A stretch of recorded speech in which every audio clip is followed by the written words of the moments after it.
Brought to you by Palvi Agrico. पालवी ॲग्रिको, भारताचा पहिला AI तंत्रज्ञानावर आधारित B2B आणि B2C ई-कॉमर्स प्लॅटफॉर्म. शेतीसाठी जे काही लागणार थेट तुमच्या बांधावर पोहोचणार, मोबाईलच्या एका क्लिकवर. भारतीय जनता पक्षाने सोलापुरात फक्त विरोधकच नव्हे तर मित्र पक्षांचाही सुपडा साफ करण्याचा चंग बांधलाय. 3 माजी आमदार आणि एका आमदार पुत्राला मुंबईला बोलावून घेत फडणवीसांनी सगळं फायनल केलंय. मुख्यमंत्र्यांनी विशेष जबाबदारी दिलेल्या पालकमंत्री जयकुमार गोरेंनीही सोबत येईल तो आपला म्हणत प्रवेशाचा धडाका उडवलाय. आता सोलापुरात भाजपनं कोणती रणनीती आखली आहे, कोणते बडे नेते महापालिका, झेडपी आणि पंचायत समितीच्या निवडणुकांआधी भाजपमध्ये प्रवेश करणार आहेत याचीच माहिती जाणून घेण्याचा प्रयत्न आपण या व्हिडिओतून करणार आहोत. नमस्कार, मी लखन आदाटे आणि तुम्ही पाहताय मुंबई तक. लोकसभेला आणि विधानसभेला भाजपला सोलापुरात मोठा धक्का बसला. 2019ला उद्ध्वस्त केलेला शरद पवारांचा बालेकिल्ला 2024ला मात्र भाजपला राखता आला नाही. त्यामुळे आता सावध भूमिका घेत महापालिका, झेडपी आणि पंचायत समितीच्या निवडणुकांआधी भाजपनं मोठं इनकमिंग सुरू केलंय. मुंबईत गुरुवारी शरद पवारांची राष्ट्रवादी आणि एकनाथ शिंदेंच्या शिवसेनेतील पदाधिकाऱ्यांनीही भाजपमध्ये प्रवेश केला. विरोधी पक्षातील नाना काळे, दिलीप कोल्हे, सुभाष डांगे, मंदाकिनी तोडकरी यांच्यासह भाजप आमदार विजयकुमार देशमुखांवर नाराज होत पक्ष सोडलेल्या बिज्जू प्रधान आणि सुरेश पाटील अशा सोलापुरातील मोठ्या चेहऱ्यांचाही यात समावेश होता. पण अजूनही खूप मोठी रांग भाजपमध्ये प्रवेश करण्यासाठी लागली आहे. खुद्द सीएम फडणवीसांनीच या जातीनं लक्ष घातलंय. सोलापुरातील जुन्या शिलेदारांऐवजी नव्या मोहऱ्यांना पाठबळ देत देवेंद्र फडणवीसांनी नवी रणनीती आखली आहे. आपला परका असं काही न पाहता भाजपनं साम दाम दंड भेद वापरत नवा डाव मांडलाय. सोलापुरात अशी परिस्थिती निर्माण करण्यात आली आहे की फडणवीसांचा सोलापूर दौरा असेल तर सर्व पक्षीय नेते झाडून त्यांच्या भोवती घुटमळत असतात. आता हा मुख्यमंत्र्यांचा बुधवारचा दौराच पहा.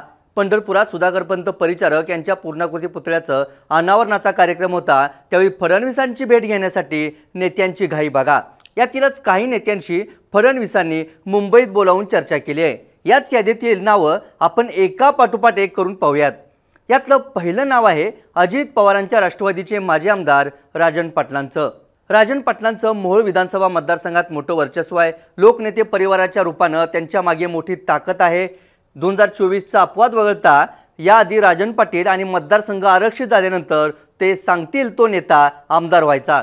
आधी शरद पवार आणि आता अजित पवारांसोबत राजन पाटील राहिलेत. मात्र उमेश पाटलांसारख्या पक्षांतर्गत विरोधकासह स्थानिक आघाड्यांनी राजन पाटलांना सध्या पुरतं घेतलंय. नक्षत्र प्रकरणातील आरोपांनी पाटलांच्या अडचणी मध्यंतरी वाढल्या होत्या. भाजपमध्ये जाण्याच्या हालचाली पाहतात अजित पवारांनी विधान परिषदेची मागणी असताना सहकार परिषदेचं अध्यक्षपद देत राजन पाटलांना थांबवण्याचा प्रयत्न केला होता. पण पक्षांतर्गत कुरघोड्यांमुळे वैतागलेले राजन पाटील आणि त्यांचे पुत्र भाजपात जाण्याच्या मानसिकतेत आले होते. दुसरीकडे भाजपलाही मोहोळमध्ये टक्कर देणारा नेता हवाय. राजन पाटील सोबत आल्यास आतापर्यंत कधीही न जिंकलेला मतदारसंघ भाजपला मिळू शकतो. जिल्हा परिषद आणि पंचायत समिती निवडणुकीतही भाजपला याचा मोठा फायदा होईल. अजित पवारांसाठी मात्र हा मोठा धक्का असेल. लिस्टमधील दुसरं नाव आहे काँग्रेसचे माजी आमदार दिलीप माने. साखर कारखाना, बँक, बाजार समिती, शिक्षण समूह अशा प्रत्येक क्षेत्रात आघाडीवर असणाऱ्या दिलीप मानेंना गेल्या 3 विधानसभांमध्ये आमदारकीनं हुलकावणी दिली आहे. 2009 नंतर दिलीप मानेंना विधानसभेला यश मिळालेलं नाही. पण सोलापूर कृषी उत्पन्न बाजार समितीचे सभापती असणाऱ्या दिलीप मानेंची सोलापूर शहरासह उत्तर आणि दक्षिण सोलापूर तालुक्यात मोठी ताकद आहे. 6 महिन्यांआधी झालेल्या बाजार समितीच्या निवडणुकीत भाजप आमदार सचिन कल्याण शेट्टींना सोबत घेत याची चुणूक मानेंनी दाखवून दिली.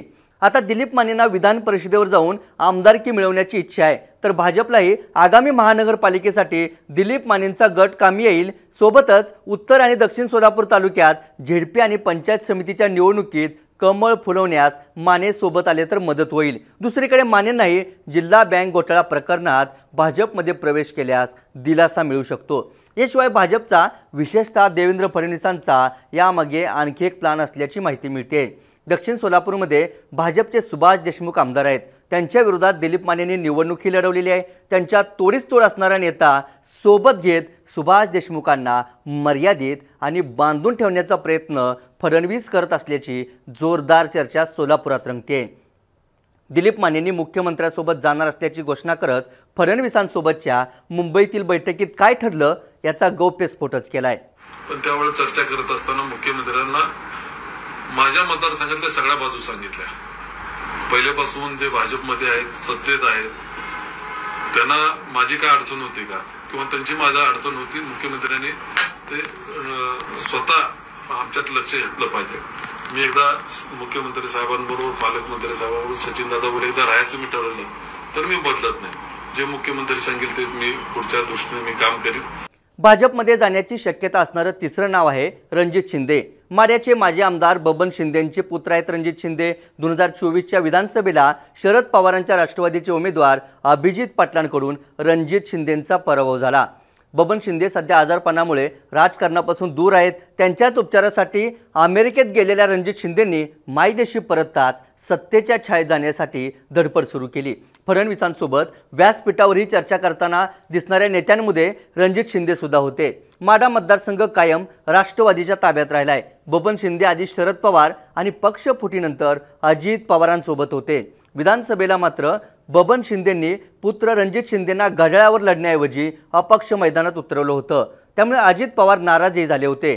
आता जिल्हा परिषद, पंचायत समिती निवडणुकीच्या तोंडावर अजित पवारांसोबत जाण्याऐवजी भाजपसोबत जात थेट सत्तेतील प्रमुख पक्षासोबत जाण्याची तयारी रणजित शिंदेंनी केली आहे.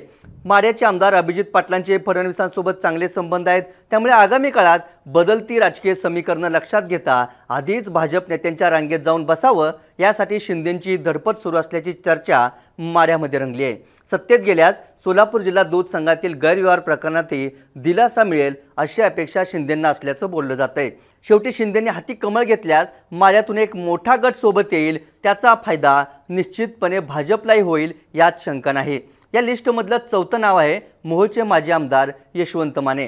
अजित पवारांचे विश्वासू म्हणून मानेंना ओळखलं जातं. मूळचे माने हे इंदापूर तालुक्यातील आहेत. मात्र मोहोळ मतदारसंघ राखीव झाल्यानंतर याच यशवंत मानेंना निवडून आणण्याची जबाबदारी अजित पवारांनी राजन पाटलांवर सोपवली होती.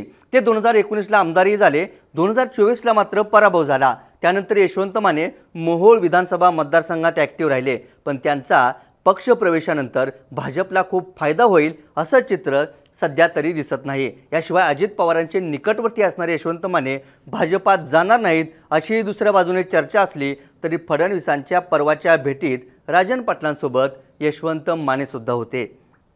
आता हे झालं माजी आमदार आणि आमदार पुत्रांचं. अजितदादांच्या राष्ट्रवादीचे माजी आमदार आणि उद्धव ठाकरेंच्या शिवसेनेकडून विधानसभा लढलेल्या दीपक साळुंखे पाटलांकडूनही भाजपात जाण्यासाठी हालचाली सुरू आहेत. मात्र सांगोल्यातील भाजप नेत्यांचा साळुंखे पाटलांच्या भाजप प्रवेशाला विरोध असल्यानं ही चर्चा पुढे जाताना दिसत नाही. दुसरीकडे शिंदेंच्या शिवसेनेचे आमदार तानाजी सावंतांचे बंधू शिवाजी सावंत भाजपात जाणार यावरती शिक्कामोर्तब झाले. एकंदरीत माजी आमदारांचंच नव्हे तर प्रमुख नेत्यांनाही खेचण्याचा भाजप नेत्यांचा प्रयत्न आहे. आगामी निवडणुकांच्या तोंडावर विरोधकांकडे नेताच शिल्लक ठेवायचा नाही अशी रणनीती भाजपनं आखली आहे. पालिका, झेडपी आणि पंचायत समितीवर एकहाती वर्चस्व मिळवण्याच्या उद्देशानं गोरेंनी ही मोहीम राबवली आहे. दुसरीकडे विरोधक मात्र अजूनही लढण्याच्या तयारीत नसल्याचं दिसून येतंय. आता शरद पवारांच्या राष्ट्रवादीचे मोहोळमधील आमदारच पहा. राजू खरे जाहीर व्यासपीठावरच फडणवीसांचे आशीर्वाद घेताना दिसून आले. हे चित्र पाहिल्यास भाजप जिंकण्यासाठीची मोर्चे बांधणी करत असताना विरोधकांसह महायुतीमधील अजितदादा आणि एकनाथ शिंदेंच्या शिवसेनेसमोर सुद्धा गळती रोखण्याचं आव्हान असेल एवढं निश्चित. कारण एकनाथ शिंदेंच्या शिवसेनेसह विरोधी पक्षात असणारे अनेक नेते फडणवीसांसाठी काम करत असल्याचं दिसून आलंय. त्यामुळे आगामी निवडणूक सुरू होईल तेव्हा सोलापूर जिल्ह्यात भाजप विरुद्ध इतर सर्व असं चित्र आपल्याला दिसलं तर नवल वाटायला नको. या व्हिडिओत इथंच थांबूयात. माजी आमदारांसह प्रमुख नेते भाजपात का चाललेत? भाजप त्यांच्यावर दबाव टाकतंय की हे नेतेच एखाद्या प्रकरणात दिलासा मिळावा किंवा एखादं मोठं पद मिळावं म्हणून भाजपात चाललेत की फडणवीसांनी जुन्या भाजप नेत्यांसह मूळ भाजपच्या आमदारांकडे गटबाजीमुळे जाणीवपूर्वक लक्ष केलंय का? याबद्दल तुम्हाला काय वाटतं ते आम्हाला कमेंट करून नक्की कळवा. ताज्या घडामोडी आणि अचूक विश्लेषणासाठी मुंबई तकला सबस्क्राईब करायला विसरू नका. धन्यवाद.